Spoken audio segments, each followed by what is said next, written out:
Okay, we have a game, day number 33. We're going to start by playing e4. And after e5, play knight f3. And now a knight c3. And we're walking into a line where they go bishop c5. And this is an inaccuracy because of this move. Knight takes on e5. Nothing we haven't seen before. Hope you're all doing well, by the way. Forgot the intro. A lot on my mind today with the classical chess tournament coming up, but it's pretty exciting. So we're going to try to warm up and play some good chess here to start the day off. All right, let's think. So, this d6 move doesn't look fantastic. I'm thinking, can I play bishop f4, take? If takes, I move castling rights. I don't know if that's the best, though. Maybe I could play f4 instead. I feel like I've had a similar position in the past, and I think something more aggressive like f4 is good. It also attacks the pawn on g7. I don't see a way to punish f4 right away. Yes, the queen can check, but then I have g3. Let's give it a shot. Let's give it a go. Um, and yeah, let's see exactly how this works out. So typically, I feel like in the past, I would have just mindlessly played bishop f4, and then after the knight develops, I would have just taken, queen takes, and remove castling rights. Maybe they could have moved the bishop out instead so that the rook could take back. So that doesn't necessarily work all the time. But yeah, let's see what my opponent does in response here.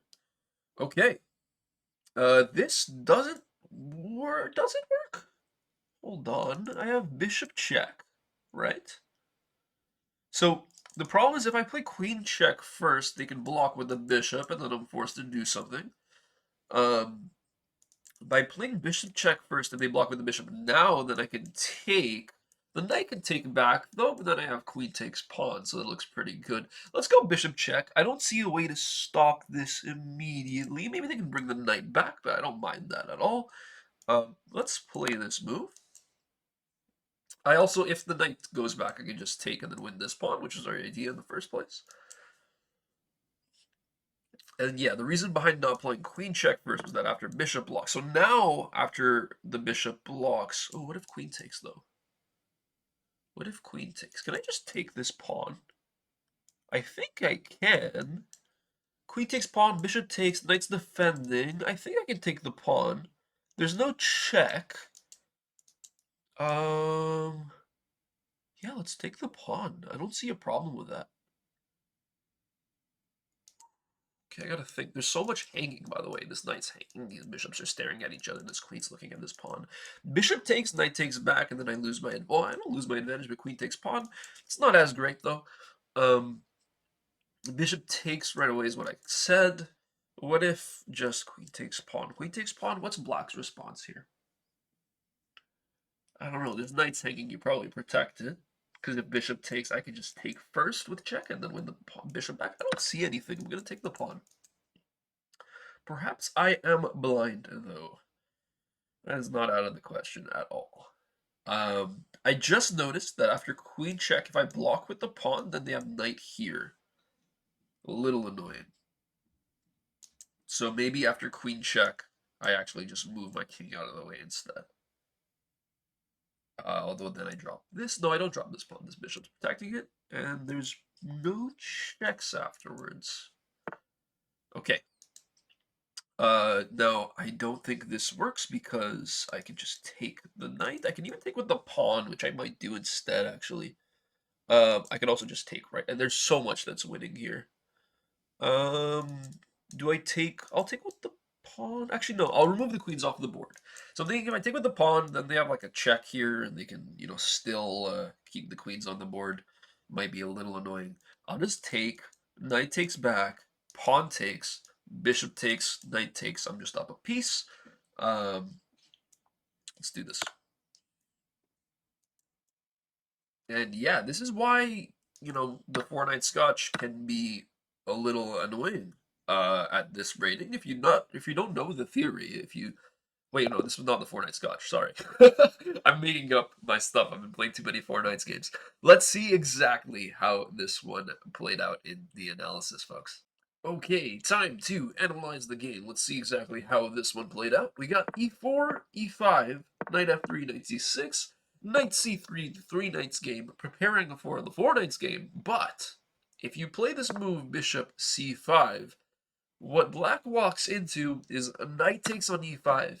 And after the knight takes back, you've got d4, which forks the bishop and the knight. It's a very common mistake in the 3 knights game. It's one I face a lot because I like to play the 4 knight Scotch. And so the theory is pretty well known here for me. But if you're looking for a new opening as a white, tired of playing the Italian or the Ruy Lopez, the 4 knight Scotch leads typically to very solid, simple games. Not too many tactical ideas in my own experience if you allow the pieces to be traded off. But there are definitely opportunities to capitalize on mistakes, and this is one of the most common ones. So just a heads up. After d4, the best move is bishop d6. Bishop d6 allows the bishop to take back after d takes on e5, and we still have a game. The reason why this is good is that it blunts the e4 pawn, and it's really hard for white to play moves with too much tempo, so that's why that is the best option. Here, they went bishop takes on d4, and this is nowhere near as great. After queen takes d4, you have to protect the knight somehow. They do d6. Here, apparently the best move is just bishop e2. Just preparing a castle, enjoying the better position.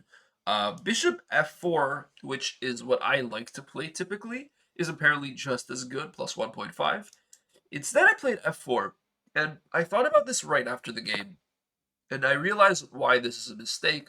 Essentially, f4, when I was considering this, I was checking, oh, hey, do they have any responses? Do they have any checks, any attacks?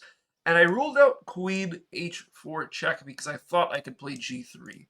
Well, it turns out queen h4 check, g3 walks into a knight f3 check, which is a fork on the queen and the king.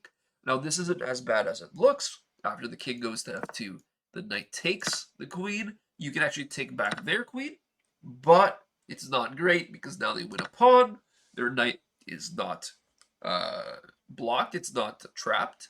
They're able to bring out the knight, and you're just down a pawn. You do have a better position because your pieces have more development, more easy development with the bishops coming in and the rooks getting into the game very easily. But you're down a pawn, and you don't have any real sort of initiative. So this is why, that move doesn't work as much as I thought it did. However, my opponent didn't find the right response. And if you don't play queen h4 check, also, by the way, just I should show, if you do play queen h4 check, you can actually block with the queen on f2. And this leads to an equal game. Queen takes, king takes, and it's equal. They have to just move their knight anywhere.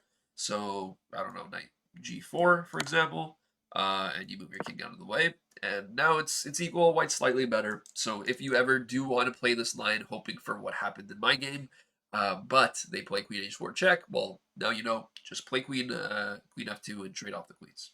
So with that being said, they didn't find queen h4 check. Instead, what they played was c5.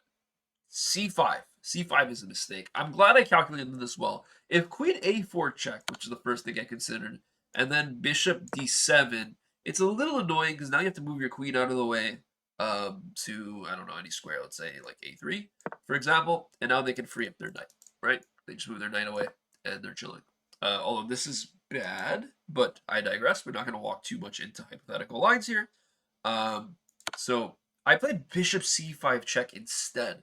Bishop c5 check is better because now after the bishop blocks, which is what happened, you can just take the pawn on d6, and I'm glad I found that. So here, actually, my opponent probably after bishop b5 check, according to the engine, should have played king f8. Very unintuitive to play king moves like this that remove casting rights, especially early into the game, especially if you think you can hang on. But you have to realize there's no real way to hang on here. It's best to just not walk into any ideas where I can take this pawn.